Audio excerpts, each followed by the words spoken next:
그러므로 이제 그리스도 예수 안에 있는 자에게는 결코 정죄함이 없나니 이는 그리스도 예수 안에 있는 생명의 성령의 법이 죄와 사망의 법에서 너를 해방하였음이니라. 율법이 육신으로 말미암아 연약하여 할 수 없는 그것을 하나님은 하시나니 곧 죄로 말미암아 자기 아들을 죄 있는 육신의 모양으로 보내어 육신의 죄를 정하사 육신을 따르지 않고 그 영을 따라 행하는 우리에게 율법의 요구가 이루어지게 하려 하심이니라. 육신을 따르는 자는 육신의 일을, 영을 따르는 자는 영의 일을 생각하나니 육신의 생각은 사망이요 영의 생각은 생명과 평안이니라. 육신의 생각은 하나님과 원수가 되나니 이는 하나님의 법에 굴복하지 아니할 뿐 아니라 할 수도 없음이라. 육신에 있는 자들은 하나님을 기쁘시게 할 수 없느니라. 만일 너희 속에 하나님의 영이 거하시면 너희가 육신에 있지 아니하고 영에 있나니 누구든지 그리스도의 영이 없으면 그리스도의 사람이 아니라. 또 그리스도께서 너희 안에 계시면 몸은 죄로 말미암아 죽은 것이나 영은 의로 말미암아 살아 있는 것이니라. 예수를 죽은 자 가운데서 살리신 이의 영이 너희 안에 거하시면 그리스도 예수를 죽은 자 가운데서 살리신 이가 너희 안에 거하시는 그의 영으로 말미암아 너의 죽을 몸도 살리시리라. 그러므로 형제들아, 우리가 빚진 자로 돼 육신에게 져서 육신대로 살 것이 아니리라. 너희가 육신대로 살면 반드시 죽을 것이로되 영으로서 몸의 행실을 죽이면 살리니. 아멘. 하나님의 말씀입니다. 저는 오늘 이제 성령 안에서 죄와 싸우라라는 제목으로 오늘 이 본문 말씀 함께 좀 살펴보려고 합니다. 여러분도 혹시 죄와 치열하게 싸워보신 적 있으십니까? 회개하고 또 결단하고 주님, 내가 주님 뜻대로 살겠습니다, 좀 죄 좀 안 짓겠습니다 라고 결단하고 나아가잖아요. 성공하셨어요? 네, 알겠습니다. 이게 안 되죠. 잘 안 됩니다. 안 되는 수준이 아니라 잘 되는 것 같아도 여지없이 또 무너지죠. 그래서 가끔은 이런 생각도 해요. 죽어야지만 끝나나?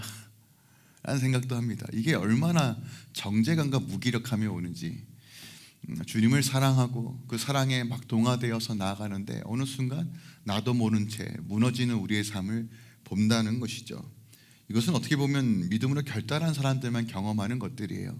그래도 정말 주님 사랑하겠다고 발버둥 치는데 안 되는 삶을 보면서 내 스스로가 참 무기력하다는 거, 무기력함을 넘어서 이런 정죄감이라면 차라리 예수 안 믿겠다라고 도망가시는 분도 봤어요. 이게 참 차라리 예수를 몰랐다라면, 하나님의 말씀을 몰랐다라면 좀 이런 정죄감에서 좀 자유로울 텐데 그렇지 못하는 이 상황 가운데 이러지도 저러지도 못하는 이 번뇌에 빠지는 게 참 우리 안에 좀 어려움이라는 것이죠. 그러면 이런 갈등 가운데 로마서는 뭐라고 말하고 있는가?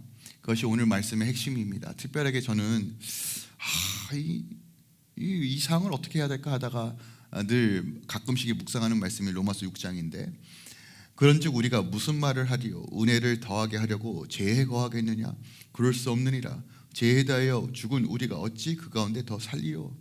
그러니까 하나님의 은혜를 깨닫기 위해서 더 죄를 지으려고 하는 이런 몰상식한 생각까지 이르게 된다는 것이에요. 근데 성경은 우리가 이 치열한 싸움에서 승리할 수 있다라고 명확하게 선포하고 있습니다. 그러니까 우리가 이 방식을 알아야 한다는 것이에요. 이 죄의 굴레 속에서 회개하고 다시 또 죄짓고 회개하고 죄짓고라는 이 사이클 속에서 그냥 묻어지는 인생이 아니라 성령 안에서 우리가 이 죄와 치열한 싸움에서 승리할 수 있는 방법을 알아야 한다는 것이죠. 오늘 우리가 그러므로라는 이 단어로 시작합니다. 이 단어가 굉장히 중요해요. 그러니까 지금까지 짧게는 7장의 내용, 전체는 1장부터 7장까지의 모든 내용이 이제 결론 부분에서 이것이 어떻게 우리 삶 가운데 적용할 수 있는가에 대한 내용이 로마서 8장이에요. 소위 얘기해서 많은 설교자들이, 복음주의 설교자들이 성경 전체가 다 없어져도 로마서 8장만 있어도 구원받는다라고 할 정도로 로마서 8장은 복음의 핵심 중에 핵심, 정수 중에 정수입니다. 그래서 이번에 성령 강림주의를 통해서 하나님께서 저에게 주시는 마음은 이 성령 안에서 우리가 어떻게 복음으로 살아낼 것인가에 대한 핵심 내용인 이 로마서 8장을 가지고 세 편으로 나누어서 함께 좀 진행하려고 합니다. 오늘 첫 번째 시간, 그리고 이제 6월달 이제 전체가 이제 로마서 8장을 가지고 좀 살펴보려고 해요. 우리가 좀 로마서 전체를 좀 살펴본 건 아니지만 대략적으로 좀 말씀을 드릴게요. 오늘은 그러므로로 시작하기 때문에 그 앞 내용이 뭔지를 좀 알아야 되니까 1장부터 3장까지는 우리가 다 제 아래에 있다. 그 누구도 예외 없이 우리가 다 제 아래에 있고 죄인이기 때문에 죄를 지을 수밖에 없는 존재라는 것을 드러냅니다. 굉장히 속상하죠. 굉장히 마음 아픕니다. 근데 4절부터 5절까지는 그럼에도 불구하고 우리가 예수 그리스도를 믿는 믿음으로 의로워졌다는 것을 설명해요.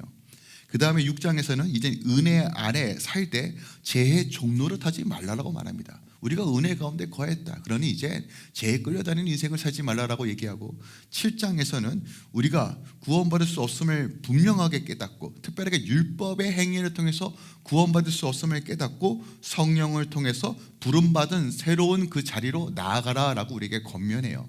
근데 특이한 것은 7장을 이렇게 마무리합니다. 7장 24절에서 25절이에요.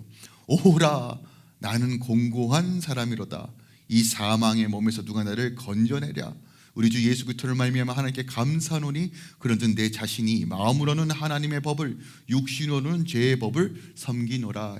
자, 7장까지의 내용이 뭐예요? 우리가 다 죄 아래 있고 하나님의 은혜로 구원받았고 이제부터 우리가 은혜 안에 거해야 되고 성령의 능력으로 살아야 함에도 알고 있음에도 불구하고, 이것을 내가 알고 있고 이것을 내가 깨달았음에도 불구하고 이 씨름 때문에 공고하다는 것이에요.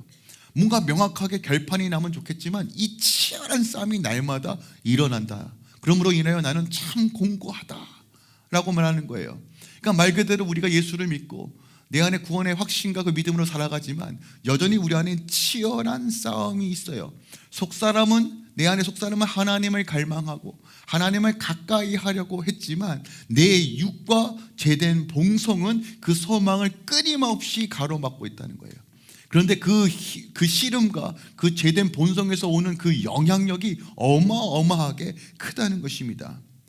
이 영적 전쟁에서 그렇다면 대체 지식에 머무는 삶이 아니라 능력으로서, 복음의 능력으로 살아가는 원리가 뭐냐는 것이에요.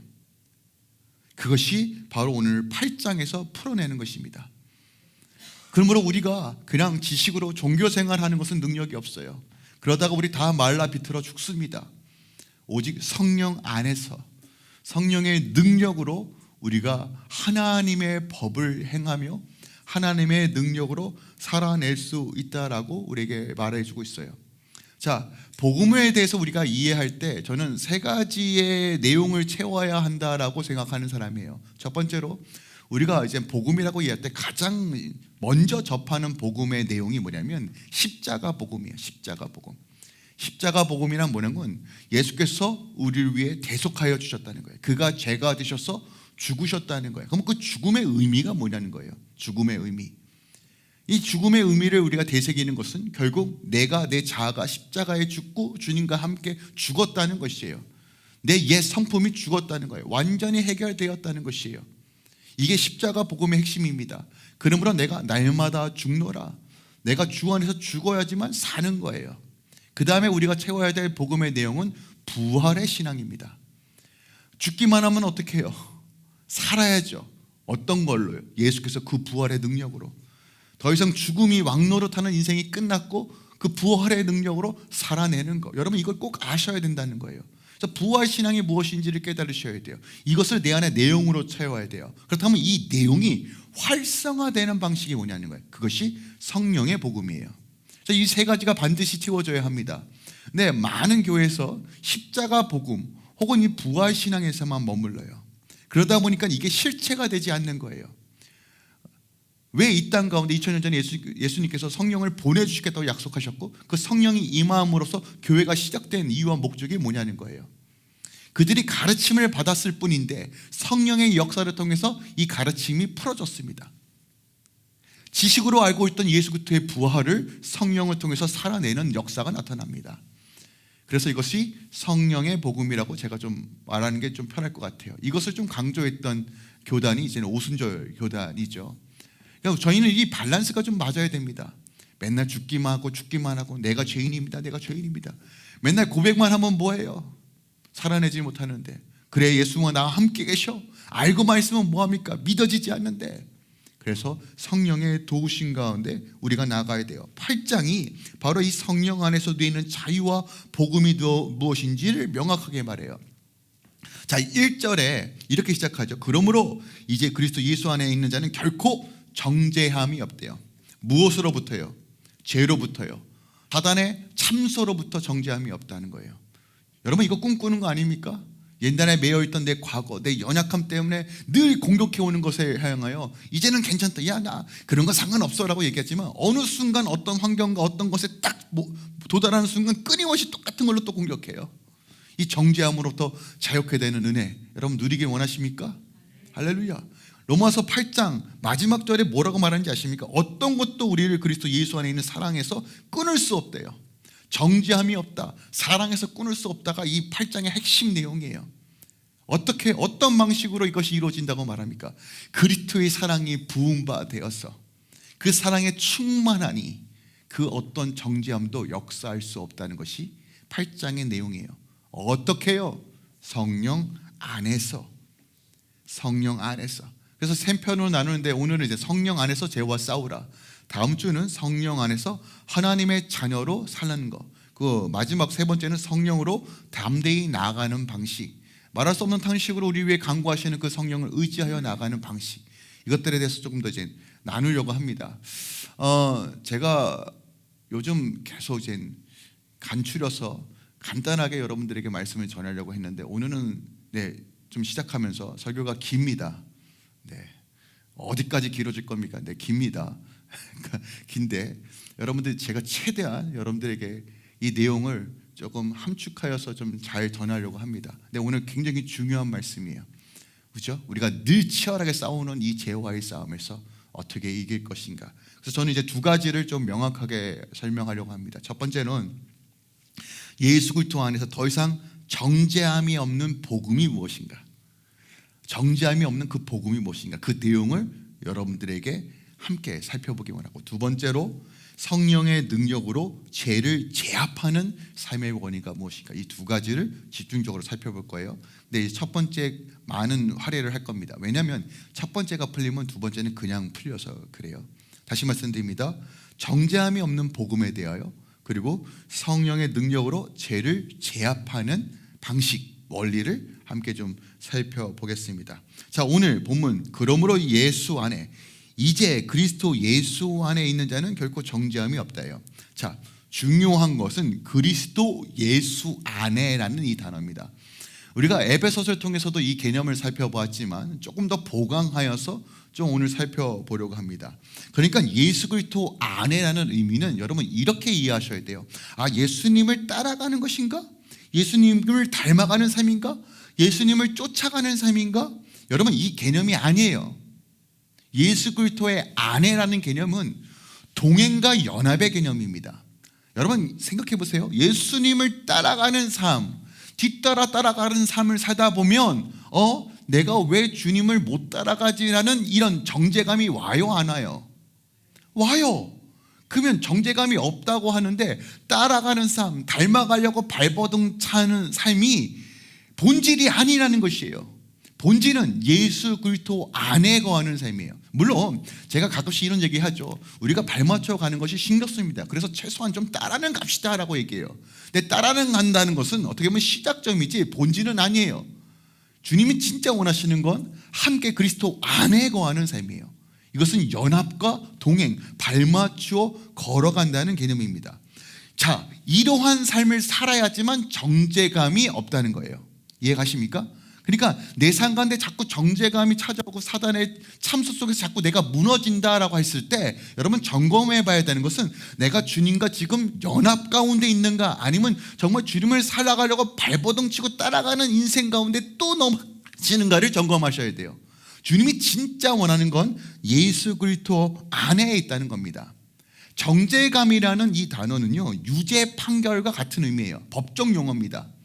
그러니까 너가 이젠 법적으로 문제가 있어 라는 것인데, 정죄감이 없다는 건 이젠 법적으로 너희가 자유하다라는 거예요. 법적으로, 합법적으로 이제 너에게 죄를 물을 수 없는 상태가 되었다. 완벽한 신분의 변화가 이루어진 상태다는 거예요. 그것이 언제요? 예수 그리스도 안에 있을 때예요. 그러니까 우리의 삶은 예수 그리스도 안에서만 정의 내릴 수 있어요. 예수 그리스도 안에 있을 때만 화평을 누릴 수 있어요. 예수 그리스도 안에 있을 때 안식을 선포할 수 있고 누릴 수 있다는 것이에요. 그러니까 신앙은 발버둥 치는 삶이 아닙니다. 물론 우리가 주님을 닮아가려고 하는 애씀이 있어야 되죠. 또한 우리 안에 결단이 있어야 되죠. 하지만 궁극적으로 우리의 목표점은 주님 안에 동행하는 것입니다. 그러면 안에 거한다는 것이 어떤 의미인지 아셔야 돼요. 안에 거한다는 건 이런 의미입니다. 상호 내주 개념이에요. 이게 무슨 말이야? 무슨 말이야? 그러니까 주님이 내 안에, 내가 주 안에 거하는 방식이에요. 독특하죠? 내가 주님 안에 거하시는 뿐만 아니라 주님이 내 안에 거하시는 거예요. 상호 내주하는 방식입니다. 자, 이게 여러분 물리적으로는 절대로 이해가 되지 않는 방식이에요. 그죠? A가 B 안에, 근데 B가 또 A 안에 이렇게 거하는 거예요. 아니, 하나만 정하면 됐지 왜 자꾸 이게 쌍방으로 내가 너 안에, 너가 내 안에, 내가 너 안에, 내가 너 안에, 뭐 장난하는 것도 아니고 이게 무슨 의미냐는 것이에요. 자, 그런데 이 개념을 예수님께서 직접 설명하셨어요. 이게 요한복음 14장입니다. 잘 보세요. 요한복음 14장 16절. 내가 아버지께 구하겠으니 그가 또 다른 보혜사를 너에게 주사 영원토록 너희와 함께 있게 하리니 그는 진리의 영이라. 세상은 능히 그를 받지 못하나니 이는 그를 보지도 못하고 알지도 못함이라. 그러나 너희는 그를 아리니 그는 너희와 함께 거하시며 또 너희 속에 계심이라 라고 봐요. 보혜사 성령을 보내주시는데, 자 보세요. 그분이 우리와 영원토록 계시는데 그분의 역할이 뭐예요? 그분이 우리 안에 계심으로써 주님이 우리 안에 계신다라고 말합니다. 자, 성경에서요, 구약에서는 이 상호 보환, 상호 내주 관계를 하나님은 이렇게 설명하세요. 너희는 내 백성이 되고 나는 너희 하나님이 될 것이다 라고 설명해요. 그러니까 내가 너희 안에, 너희가 내 안에 거한다는 이 방식은 관계적인 설정으로 여러분 이해하셔야 돼요. 아, 지금 내가 주님과 어떤 관계가 있는가, 동행과 연합의 관계를 내가 너희 안에, 너희가 내 안에 거한다는 방식으로 설명한다는 거예요. 그런데 성령이 내 안에 거하시면 어떤 일이 벌어져요? 영원토록 내가 이것을 이루겠다라고 하시는 거예요. 그러니까 여러분 이렇게 이해하셔야 돼요. 내 안에 성령이 거하시고 성령이 활성화되어 성령이 이끌어가는 삶을 살면 주님께서 내 안에 거하시는 일들이 일어난다는 거예요. 그러니까 내 안에 신앙으로, 내 안에 믿음으로, 내 안에 승리를 늘 맛보는 방식이 무엇이냐? 성령이 내 안에 거하주하는 방식을 선택해야지만, 예수가 내 안에 거하고 예수가 내 안에 거해야지만 내 안에 정죄함이 깨진다는 거예요. 이해가 되십니까? 로마서가 그걸 우리에게 밝혀주고 있습니다. 자, 이것을 조금 더 쉽게 설명한 것이 바로 요한복음 15장의 포도나무의 비유예요. 잘 보세요. 내 안에 거하라. 나도 너희 안에 거하나니. 그죠? 이 표현 예수님께서 하신 표현이에요. 내 안에 거하라. 나도 너희 안에 거하나니 가지가 포도나무에 붙어있지 아니하면 스스로 열매를 맺을 수 없음같이 너희도 내 안에 있지 아니하면 그러하리라. 이게 바로 영적 비밀이라는 거예요. 이것이 하나님과 그의 자녀들만이 누릴 수 있는 비밀이에요. 세상은 결코 알고 싶어도, 맛보고 싶어도 맛볼 수 없는 주님이 내 안에, 내가 주 안에 거하는 방식. 성령이 아니면 도저히 깨달을 수도 맛볼 수도 없는 이 신비한 연합. 여러분, 오랫동안 신앙생활하고 오랫동안 교회 다녀도요, 우리가 왜 자꾸 메말라가는 이유, 번아웃 되는 이유는 주님이 내 안에, 내가 주 안에 거하는 방식이 지금 이루어지지 않기 때문입니다. 첫 번째 원인은 성령께서 내주하시지 않기 때문에, 그러니까 교회를 다녀도 아직 구원의 기쁨을 누리지 못하거나, 혹은 성령이 계시더라도, 내가 예수를 믿더라도 성령이 아직 활성화되지 않은 상태, 성령의 충만함이 부재인 상태라고 우리가 좀 진단할 수 있는 것 같아요. 그럼 예수 안에 거할 때 어떤 일이 벌어지는가? 그것이 오늘 본문 말씀 2절입니다. 이는 그리스도 예수 안에 있는 생명의 성령의 법이 죄와 사망의 법에서 너를 해방하였다. 생명의 법이, 성령의 법이 우리를 해방하였대요. 그러니까 성령의 법이 우리 안에 역사하니까 더 이상 정죄감이 역사할 수 없게 되었다라고 말합니다. 여러분, 우리가 죄를 회개하면 제사함의 안식이 임해요. 아, 주님 나를 용서하셨구나, 나를 긍휼히 여기시는가, 그 얼마나 큰 기쁨과 안식이 있는지 몰라요. 그런데 문제는 이것이 잘 유지되지 않아요. 또 죄를 지으면 그 안식이 깨집니다. 그 안식이 깨져요. 그 평화가 깨집니다. 이런 반복 속에서 여러분, 이 정죄감을 떨쳐내기 위한 유일한 방식이 뭐예요? 성령이 내 안에 거주하는 방식이라는 거예요. 성령이 아니면 결탄코 이 죄의 정죄감에서 자유로울 수 없습니다. 그러므로 지속적으로 성령의 역사가 내 안에 이루어지게 해야 돼요. 그래야지만 내 안에 샬롬이 깨지지 않습니다. 그러니까 신앙생활의 핵심은 뭐라고요? 성령이 내 안에 역사하는 방식을 알아야 한다는 것입니다. 내 인생의 해방은 성령이 지속적으로 나를 이끌어 갈 때만이 이루어져요. 왜요? 성령이 나를 주도적으로 이끌어가면 내 안에 누가 계세요? 주님이 계십니다. 주님이 왕 노릇하는데 어디 사단 따위가 나를 정죄할 수 있냐는 거예요. 여러분, 굉장히 심플한 겁니다. 복잡하게 하지 마십시오. 뭐 성경 1000구절, 10,000구절 암송하면, 물론 저는 이제 암송하면 주님께서 더 크게 역사하실 거라는 생각도 들지만 어떤 행위와 노력이 아니란 말이에요. 애씀이 아닙니다. 성령이 여러분 안에 거주하는 방식, 결국 성령이 역사하는 방식이 여러분 삶의 승패가 결정된다라고 로마서가 우리에게 말해주고 있다는 것이에요. 여러분, 성령이 우리 안에 임하면, 여러분 보세요, 죄를 회개하면 죄 회개에 대한 잠깐의 유익과 안식이 임해요. 그런데 본질은 여러분 친밀함의 안식으로 넘어가야 돼요. 친밀함의 안식, 회개의 안식이 아니라 그냥 단순하게 일시적으로 죄의 문제를 해결함으로 오는 그런 만족과 안식의 수준이 아니라, 주님은 어디까지 우리에게 요청하시느냐? 친밀함의 안식, 주님과 함께 동행함으로써 이루어지는 안식이에요. 여러분, 건강한 자녀의 자아상이 뭔지 아십니까? 어떤 문제가 있더라도 엄마 아빠한테 가면 안식을 누린다라는 그 관계를 설정하는 거예요. 이게 되게 핵심 아닙니까? 그런데 부모와의 관계가 어긋나면 어떻게 해요? 아이들이 딴 데로 새요. 딴 데서 자기의 문제를 해결하려고 해요. 그러다 보니까 자꾸 어긋나는 겁니다. 그러니까 부모는 어떠한 일이 있어도 네가 나한테 오면 문제가 해결된다, 내가 너를 품어주겠다, 어떤 죄와 문제가 있더라도 돌아오기만 하면 회복이 있다는 것을 가르치고 그런 관계를 만들어야 돼요. 그것이 누가복음 15장의 탕자의 비유 아닙니까? 그래도 이 둘째 아들이 정신머리가 하나도 없지만 하나 아는 건 뭐예요? 그래도 아버지께 돌아가는 거예요. 여러분, 이게 중요한 겁니다. 그죠? 여러분, 근데 이 돌아와서 하나님과 영원히 거하는 그 친밀한 안식 가운데 주님께서 우리를 계속 초청하시는 거예요. 근데 뭐라고요? 육의 봉식, 죄된 본성이 자꾸 이것을 저항하고 막는다는 거. 공공한 자로다. 그러나 8장에 뭐라고 말합니까? 그러므로 우리가 생명의 성령의 법이 죄와 사망의 법을 해방하였다라고 선언하고 있는 겁니다. 그러면 여기서 말하는 법은 뭘까요? 법은 이렇게 이해하셔야 돼요. 법은 원리와 권세라고 이해하셔야 돼요.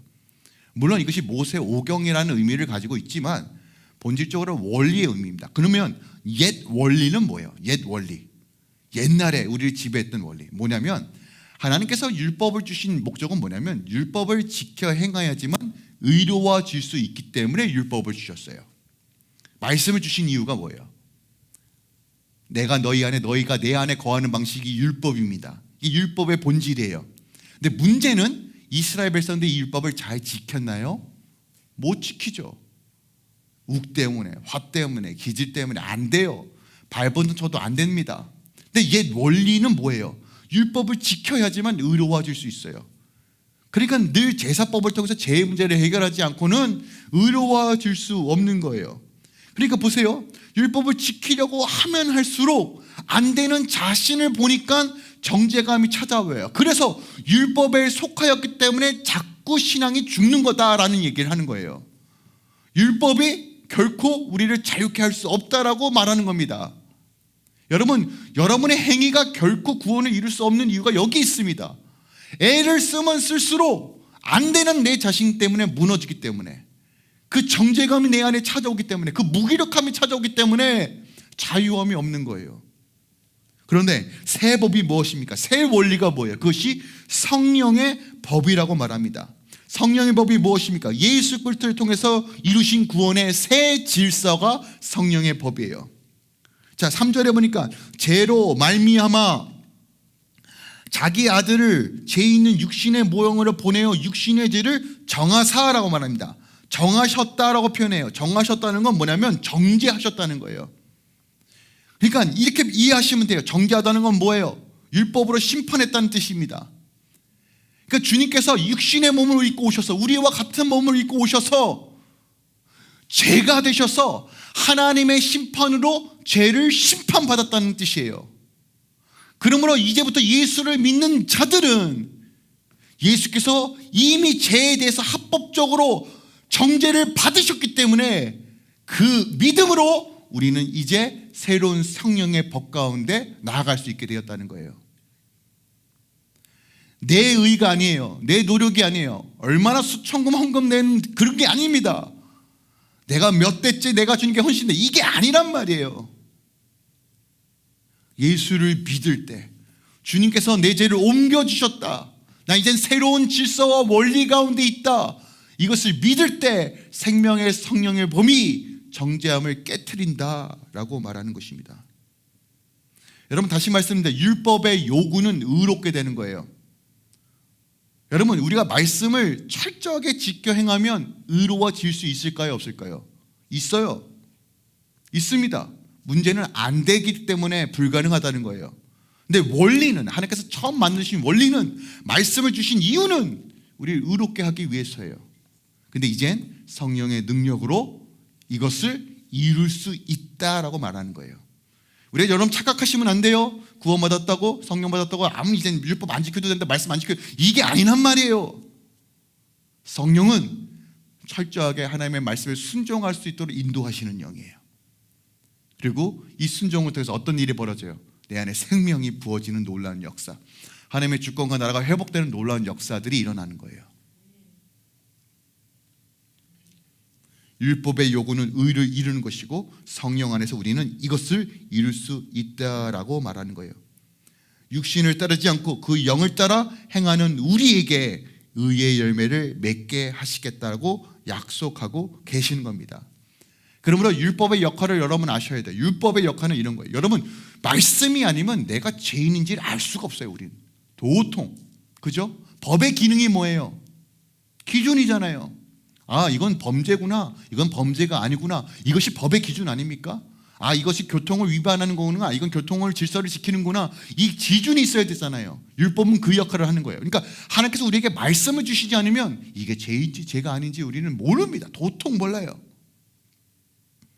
그런데 이 말씀을 내가 애쓰고 하면 어떤 일이 벌어져요?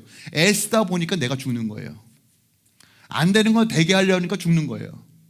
여러분, 그것만큼 고통스러운 거 없잖아요. 내가 못하는데 자꾸 누가 시켜요. 괴롭잖아요. 도망가고 싶어요. 안 되는 걸. 안 됩니다. 저보고 100m 9초에 뛰라고 하면 됩니까? 그러다가 이제 무릎 아작 나죠. 안 되는 거예요. 뱁새가 항상 쫓아가면 가락이 다 찢어지는 겁니다. 근데 우리가 어떻게 착각하냐면 내 스스로 구원을 이룰 수 있고 내 스스로 의로워질 수 있다고 착각해요. 그래서 외식하는 겁니다. 여러분, 딴 게 히포크리트가 아니네요. 딴 게 종교인이 되는 게 아닙니다. 내가 하려고 할 때 우리는 다 종교인 됩니다. 목사도 똑같아요. 내가 설교하려고 하면 내가 종교인이 되는 거예요. 똑같습니다. 우리 삶의 원리는요, 내가 내 힘으로 애를 쓰면 쓸수록 아이러니하게 종교인이 돼요. 그런데 주님, 못해 먹겠습니다. 주님 도와주십시오. 주님 나를 긍휼히 여겨주십시오. 상하고 통회하는 마음으로 주의 영을 구하는 자에게 하나님께서 힘을 주신다는 거예요. 이게 복음의 역설입니다. 내가 죽어야지만 사는 거예요.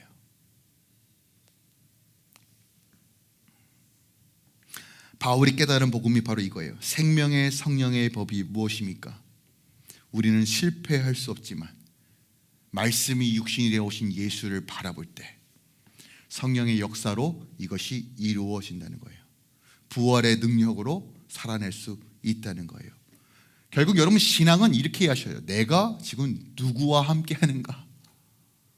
지금 내 안에 누가 계시는가를 아는 거예요. 여러분 상관에 주님 안에 돈이 모시고 샀잖아요. 여러분 그 돈으로 인하여 여러분의 삶이 좌지우지돼요. 여러분의 삶의 주인이 예수님이 아니라 여러분의 자녀잖아요. 그 자녀 때문에 여러분 삶이 좌지우지돼요. 육신의 것은 멸망하게 돼요. 핵심이야. 여러분의 삶 안에, 여러분 안에 누굴 모시고 사느냐가 여러분의 인생을 결정해요. 그게 성령 하나님이라고 우리에게 말해주고 있는 것입니다. 그리고 이것이 바로 우리가 믿음으로 취할 것이라고 말해요. 그래서 여러분 예배소서 6장에 여러분 이 전신갑주에서 모든 것 위에 믿음의 방패를, 모든 것 위에 믿음의 방패를 들라고 해요. 믿음의 방패. 믿음의 방패를 들어야지만 능히 악한 자의 모든 불화살을 소멸해요. 사단으로부터 오는 정죄감, 이 참소로부터 믿음, 어떤 믿음입니까? 내 안에 주님께서 계신다. 내 안에 성령께서 나를 이끌어 가신다. 나는 주의 자녀다. 여러분 주를 의지하고 성령을 의지할 때마다 이 믿음으로 모든 것 위에 들 수 있는 거예요. 여러분 내 안에 계시는 이가 세상을 이겼다라는 이 믿음이 내 안에 장착될 때 우리는 증인된 삶을 사는 거예요. 증인이 뭡니까? 말만 떨어진다고? 아니요. 삶을 통해서 하나님의 기적과 역사가 나타나는 게 증인이에요. 여러분 신앙은요, 기독교는요 그냥 뻔뻔하게 도덕과 윤리를 말하는 것이 아닙니다. 능력이에요. 능력. 교회는 능력입니다. 하나님의 권세를 풀어내는 것이에요. 어떤 방식으로요? 우리 삶을 통해서. 먼저 여러분들이 성령 안에서 하나님의 은혜를 목도하시고 경험하시고 성령의 능력으로 걸어가야 됩니다. 그러므로 내 안에 하나님의 영이 활성화될 때만이 우리는 생명의 법대로 살아낼 수 있다는 것입니다.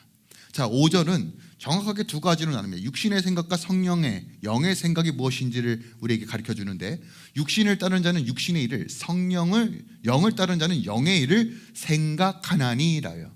생각하나니, 이 단어가 되게 중요합니다. 생각하나니. ESV는 set their minds on, 그러니까 내 안에 마음의 지향, 생각의 틀이라는 개념으로서 생각하나니라고 말해요. 혹시 여러분 르네 데카르트라는 철학자를 아십니까? 철학의 가장 아버지 되는 격인데요. 그 사람이 가장 유명하게 말했던 철학의 본질 뭐라고 말하냐면 나는 생각한다. 고로 존재한다. 갑자기 생뚱맞게 철학을 말해서 좀 죄송하지만 여러분 이게 인간이 이해할 때 굉장히 중요해요. 우리는 내 존재를 뭐로 증명하려고 하냐면 자꾸 내가 말하는 것이 내가 존재하는 이유야.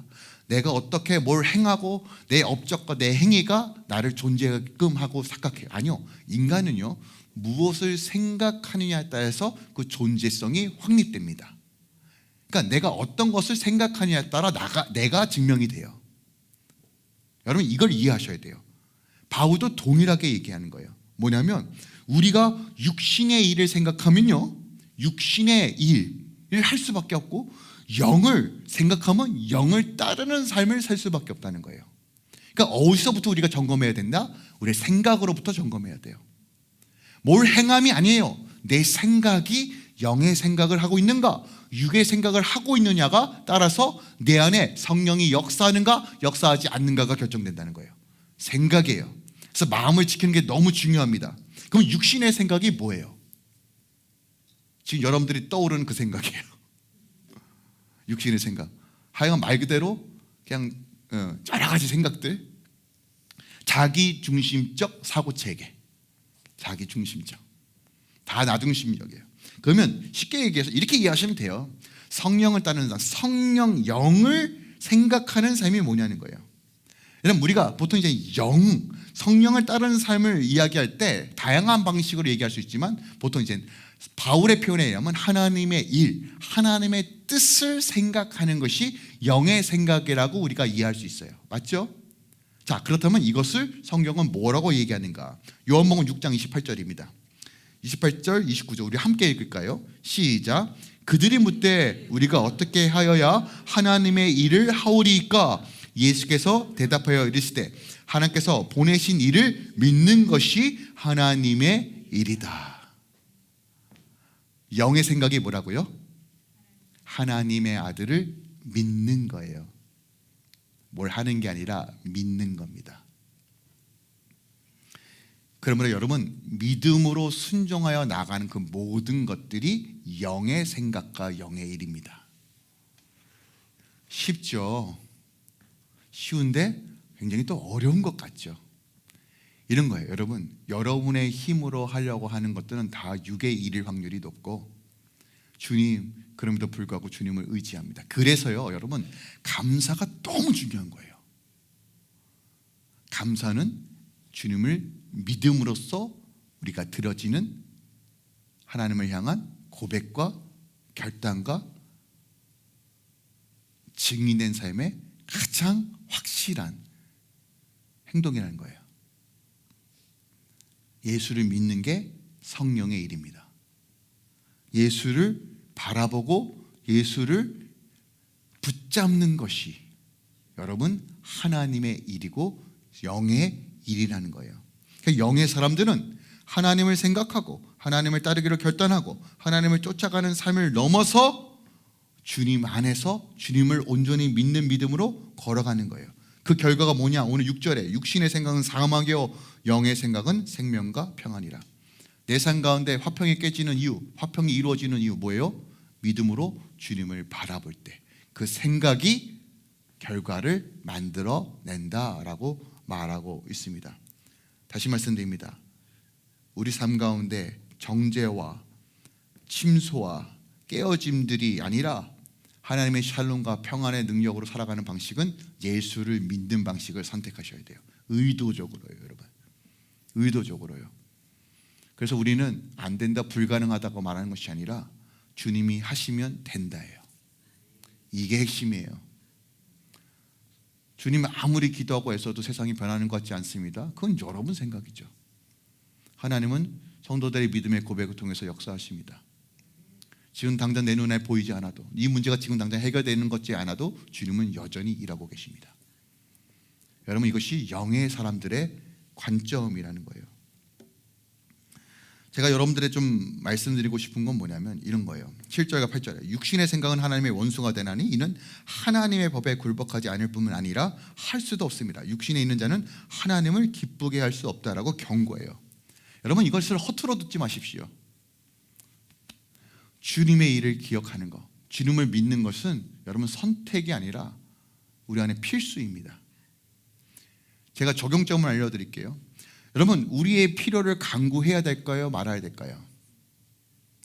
구해야죠. 왜 안 구하십니까? 일용할 양식을 구하라고 말했는데요. 그런데 여러분 기억하세요? 내 육신의 목적을 위해서 하나님을 이용하지 마십시오. 우리는 영의 생각이에요. 그럼 어떻게 해야 돼요? 영을 소생케 하는 목적을 가지고 하나님께 간구하십시오. 주님, 저 돈 필요합니다.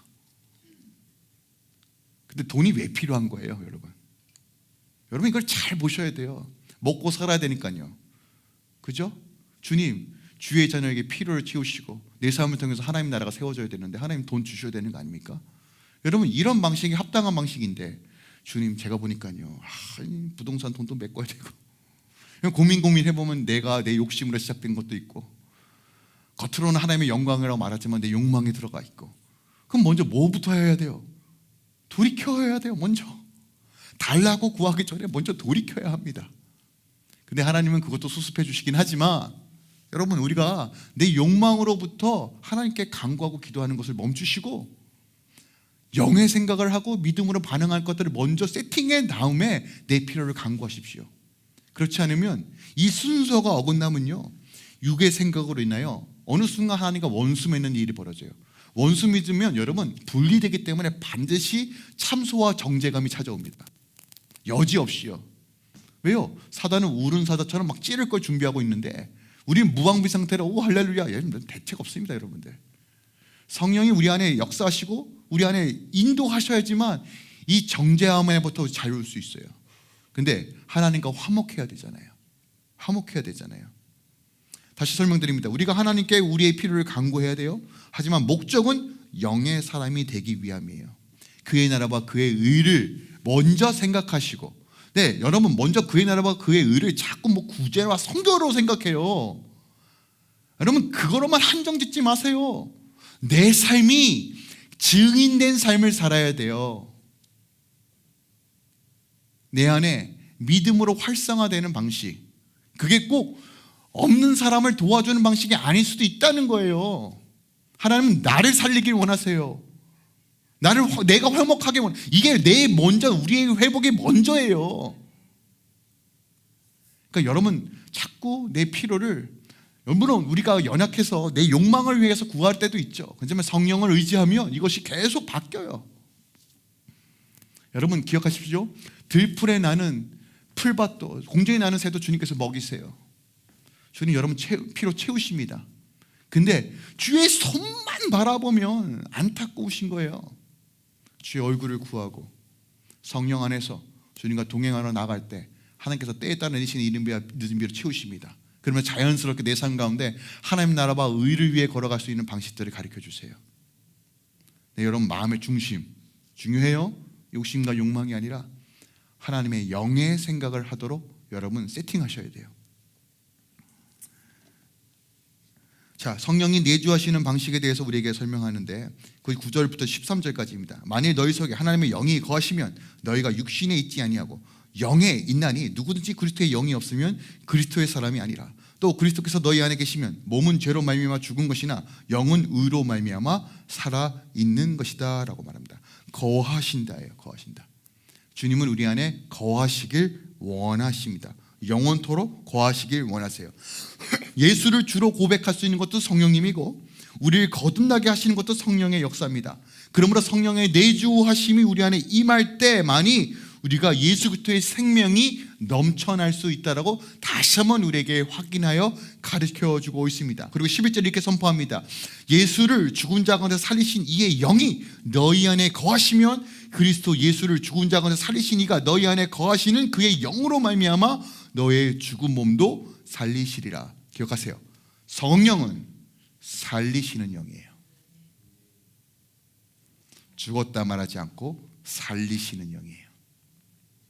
뭐라고요? 예수를 살리신 것처럼 우리를 살리시는 영이에요. 여러분 사모하십시오. 성령으로 충만하시길 사모하십시오. 다른 곳에 답 찾지 마십시오. 성령이 충만하면 사는 거예요. 여러분의 가정이 사는 거예요. 우리 삶이 사는 겁니다.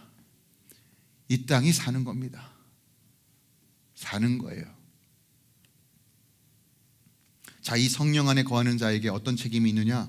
12절입니다. 그러므로 형제들아 우리가 빚진 자로 돼 육신에서 져서 육신대로 살 것이 아니라 너희가 육신대로 살면 반드시 죽을 것이되 영으로서 몸의 행실을 죽이며 살리리. 자, 죽이며 살리리. 밑줄 쫙 그으세요. 예수님께서도 말씀하셨죠. 누구든지 자기 목숨을 구하고자 하면 잃을 것이요 누구니 나를 위하여 자기 목숨을 잃으면 살리라. 하나님 나라의 역설적인 원리입니다. 죽으면 사는 거예요. 몸의 행실을 죽이면 살리라. 무슨 말입니까? 한 단어로 회개, 회개. 성령이 역사하는 유일한 방식은 회개하는 거예요. 그럼 회개가 뭡니까? 울고 짜는 거 아니죠? 내 몸의 행실을 죽이는 거예요. 육에 따라가는 삶의 방식들을 멈추는 거예요. 돌이키는 거예요. 이게 회개입니다. 그때 뭐예요? 성령께서 역사하시기 시작한다예요. 그러면 우리 삶 가운데 이 성령이 활성화되는 방식을 알아야 되겠죠. 제가 이제 자료를 찾으면서 목사님들 설교를 들으면서 되게 인사이트 받았던 어떤 원리를 발견했어요. 조정민 목사님이 되게 심플하게 이런 얘기를 하셨어요. 혹시 여러분 이제 플러그인이라는 단어 아시죠? 플러그인이 뭐예요? 이게 전기 꽂듯이 꽂는 거잖아요. 그죠? 그러니까 어떤 전자제품을 이렇게 플러그인 하면 작동을 하는 것처럼 이 플러그인이란 이 단어를 통해서 설명하시더라고요. 뭐냐면 플러그인의 P가 뭘까요? Pray, 기도예요. 성령이 내 안에 역사하기 위해서는 다른 방식이 없어요. 여러분 성경을 보세요. 성령이 언제 임하셨어요? 기도할 때 임했어요. 기도할 때요. 어떤 기도입니까? 내가 죽고 예수로 살아가는 기도를 할 때. 그래서 십자가 복음이 중요합니다, 여러분들. 시프트를 바꾸셔야 돼요. 이와 같이 성령도 우리의 연약함을 도우시나니 말할 수 없는 탄식으로 우리 위해 친히 간구하신다. 우리의 연약함을 도우시고 우리를 도우시는 주님께 기도하고 돌이키며 주의 은혜를 구할 때 성령이 내 안에 플러그인하기 시작합니다. L은 뭘까요? Knower, 낮추심이에요. 여러분 우리가 기도하며 나갈 때 가장 명확하게 드러나는 현상이 뭐냐요? 낮추어져요. 겸손해집니다. 내가 죽고 예수로 살아가는 인생이 시작해요. 여러분 낮추어졌을 때 어떤 일이 벌어지느냐? unite, 연합이 이루어져요. 성령은 하나 되게 하시는 영입니다. 여러분 이게 능력이에요. 분리되어 있던 것을 하나 되게 하세요. 우리 안에 수많은 문제의 원인이 뭡니까? 분열 아닙니까? 갈라짐 아님이에요? 그런데 하나님께서 그것을 연합케 하십니다. 겸손한 자에게 주와 합하는 자는 한 영이라. 고린도전서 6장 17절 말씀이에요. 그러면 G는 뭘까요? Grace. 우리가 연합하고 낮춰질 때 성령은 비로소 은혜가 흘러가는 인생을 살게 한다는 거예요. 은혜가 우리 안에 역사하면 어떤 일이 변화져요? 변화가 이루어지죠. 주의 생명이 공급되는데 어찌 안 변할 수 있겠습니까? 그러면 plug in, I는 뭘까요? integrity, 정직함, 완전함, 온전함, 거룩한 성품을 뜻합니다. 성령께 연결되면 어떤 일이 벌어져요? 주의 거룩한 성령의 열매들이 맺혀지는 거예요. 사랑, 희락, 화평, 오래 참, 자비, 양선, 충성, 온유, 절제. 이 열매가 열매 얻는 자에게 흘러갑니다. 증인된 삶으로 드러나겠죠. N은 뭘까요? Never mind, 염려하지 말라. 정죄와 두려움이 깨지는 거예요. 기가 막히더라고. 이거 말씀하시는데 자료를 찾아봤더니 조동민 목사님이 직접 발견하신 거예요. 네. 저도 되게 큰 인사이트를 받았습니다. 주님께 연결하라. 또 하나, 성령이 활성화되는 방식은 뭐냐면 두 번째로 여러분 약속의 말씀을 붙잡는 거예요. 궁극적 소망이 어디에 있어요? 근거가 뭐냐는 거예요. 말씀이잖아요. 주님 뭐라고 말씀하십니까? 우리를 살리신다는 거예요. 여러분 우리 안에 정죄감과 우리 안에 죄를 이길 수 있는 유일한 방식은 주의 말씀을 붙잡는 거예요. 죄는 우리를 끊임없이 끄집어 내려요. 너 안 돼. 너 불가능해. 너 그거 갖고 살겠어? 네, 여러분 기억하세요? 주님은 내가 너를 살리겠다예요. 회복하겠다는 거예요. 이스라엘 백성이 망해도 언약의 말씀을 붙잡았더니 회복이 되는 겁니다. 여러분 주의 말씀은 영원하고 주의 말씀은 진리입니다. 말씀을 붙잡을 때만이 우리는 정죄가 아니라 승리로 나아갈 수 있어요. 마지막으로 여러분 갈라디아서 5장 16절 17절입니다. 내가 이르노니 너희는 성령을 따라 행하라. 그리하면 육체의 욕심을 이루지 아니하리라. 성령을 의지하여 믿음으로 순종하시길 부탁드립니다. 믿음의 순종이 뭐예요? 주님 안 돼도 주님이 함께 하시면 됩니다. 여러분 해보십시오. 안 된다고 일찌감치 포기하면요, 세상도 말하잖아요. 아무것도 하지 않는 것보다 차라리 뭘 하는 게 낫다. 할 때 발견할 수 있는 거잖아요. 이건 세상에서도 말하는 지 아닙니까? 근데 우리는 무턱대고 하는 게 아니잖아요. 성령 안에서 성령을 의지하면서 하는 거잖아요. 여러분 믿음으로 나아가십시오. 성령 안에서 싸우십시오. 하나님께서 이기게 하실 것입니다. 여러분 계속적으로 여러분의 안에 역사하는 반복적인 대화 성품들에 대해서 여러분 그냥 방관하지 마십시오. 다시 성령과 싸우십시오. 피 흐르기까지 싸우십시오. 하나님께서 자유케 하실 것입니다. 그 모든 정죄와 침노 속에서 하나님께서 능력으로 더하여 주실 것입니다. 이번 한 주도 하나님의 은혜와 성령의 능력으로 승리하시길 예수 그리스도의 이름으로 축원드립니다.